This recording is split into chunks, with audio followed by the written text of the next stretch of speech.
Bizitza ikusteko hiltzeko naturaltasuna, momentu baten esaten zuen, non geratu de tranquil, zarra izan da zeure txien hiltzeko momentu hori, eskubide hori, gura mumak eta txitxeko oso txip jarritxe eukidebena nie txien, Karo, orain ez du ikusi nahi, batek zeo zer dako, benga, ospitalera, eta hor, gertatu da orain, ospitalera, eta jende ospitaletan bakarrik hilda, ez? Eta hasieran geunden xokegoeran, ikuste dut arnazak geldituta, hilabete baten ez genula arnazarik ere hartu ez hori da gertatzen, eta bapatean konturatu ginen, ostras, igual hau honela ez da kudeatu behar.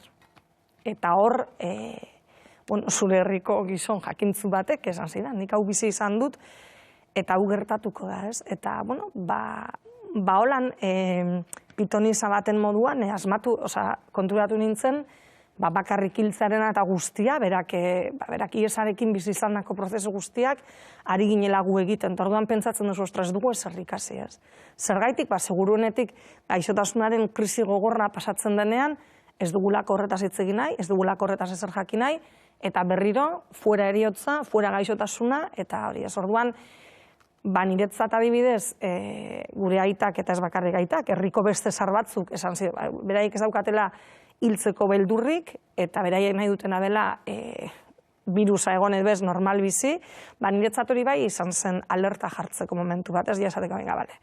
Xokegoeran gaude, ez gaude ondo, baina pentsatu dezagun zer ari den gertatzen, ez? Eta pentsatu dezagun zeren beldurra den etxean mantentzen gaituena. Da birusaren beldurra, da birusaren ondorioz hiltzeko beldurra, zergaitik gaude gu beldur hori, eriotza esan dugu, zaurgarritasuna, zaintzer digun hori dana galdetu nahi zut, bestak beste, euskalduntasuna eta feminismoarekin be, zelan geratu garan ez da bat ze beharrezko esan, lelo horiek zer zeukaten atzien, eta besti apurtxu bet esaten hasi garana, ze arrez, baztertuta geratu dan, bai, aurretik esaten gabiltzena, tonegaz lotute, oso garrantzitsu dalakon be, bai, errudunek topatie, bai, eta eroiak.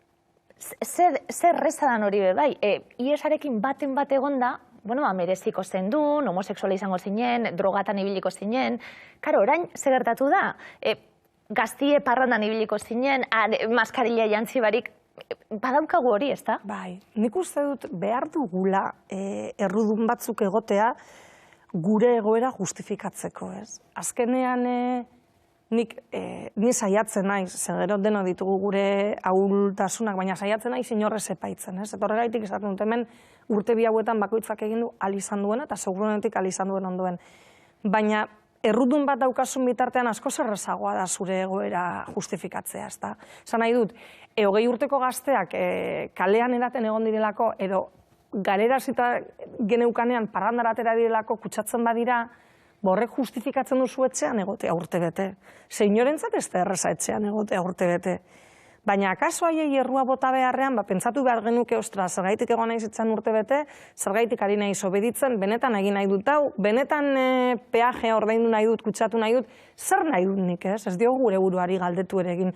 Baina errudunak egoteak, etengabe justifikatzen du gure posizioan gero eta gehiago sendotzea. Orduan, eroiak euki ditugu, 2 hilabetetan txaloa jodizkigu eta gero hor konpon Mari Anton, osasun sistema desmantelatu da, eta badirudi inori ez diola inporta gure medikuak, erizainak, auxiliarrak edo berdin ditu ospitala garbitzen dutenak ze lan baldintzatan dauden, eroiak jaba genituen, eta gero errudunak behar izan ditugu, eta asko elikatu da errudunen diskursoa, hasi ginen gazteekin, umeak ere nahi gabe errudunak izan dira, txertatu ez direnak, etxeratze agindua salto dutenak, azkenean denbora guztian egon gara errudunak bilatzen. Gure arteko distantziak, nabarramen hasi diela bai esaten zu, eta muturretako egoera horiek, egia da, asarre gauz, bat abestigaz? Bai, erabat.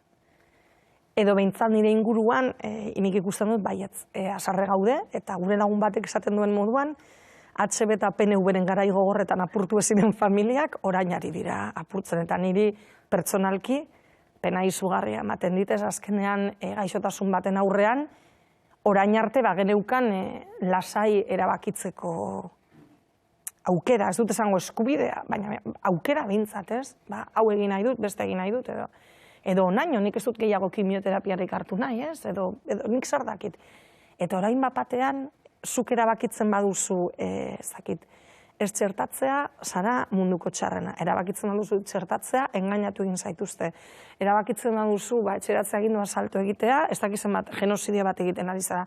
Erabakitzen baduzu saltatzea, monja bat zara orduan, bapatean, ez da erreza norbere buruari buruz erabaki bat hartzea, eta azkenean, egia da, gaixotasuna kutsatu egiten da, beste bat kutsatu dezakezu, hori dena badakigu, baina, ostras, gure buruaz ere ari gara, ez?